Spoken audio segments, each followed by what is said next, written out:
এরকম অসংখ্য নোট মহিলার ঘরে সাজানো ছিল। কিন্তু আশ্চর্যের বিষয় হলো, মহিলাটি অশিক্ষিত হওয়াতে সে এই কাগজের বিষয়ে কিছুই বোঝেননি আর কাউকে দেখানোর প্রয়োজনও মনে করেননি। অথচ তিনি নিজেও জানতেন না যে তার ঘরে কত টাকা সাজানো আছে। এই সম্পদ তিনি ঘরে রেখে চুমু খান, আর বাইরে কত কষ্ট করে ভিক্ষার টাকায় তার জীবন চলে।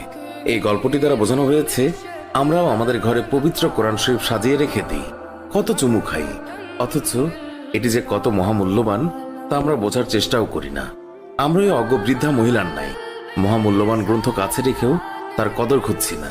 আমরা যা চাই, সুখ শান্তি, আরাম আয়েশ, বিলাসিতা, সবকিছুই তো এই কোরআনের অন্তর্ভুক্ত। যেখানে খোঁজার সেখানে না খুঁজে অন্যত্রে খুঁজে লাভ আছে? পবিত্র কোরআনের হক হচ্ছে এটা পড়া, এটার অর্থ বোঝা এবং মানে খোঁজা। এটাকে ঘরের শেলফে সাজিয়ে না রেখে এটাকে পড়া।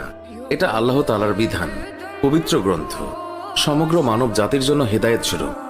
আমরা যেন ওই বৃদ্ধা মহিলার মতো না হই। সে তো নির্বোধের মতো ঘরে ডলার রেখে বাইরে ভিক্ষা করে। সে কি জানতো এটা কত মূল্যবান অর্থ? আমরা তো ওনার থেকেও শিক্ষা নিতে পারি। কেন আমরা পবিত্র কোরআন ঘরে সাজিয়ে রাখবো? এটার কি কোনো হক নেই? আছে, যা আমাদের বোঝা উচিত।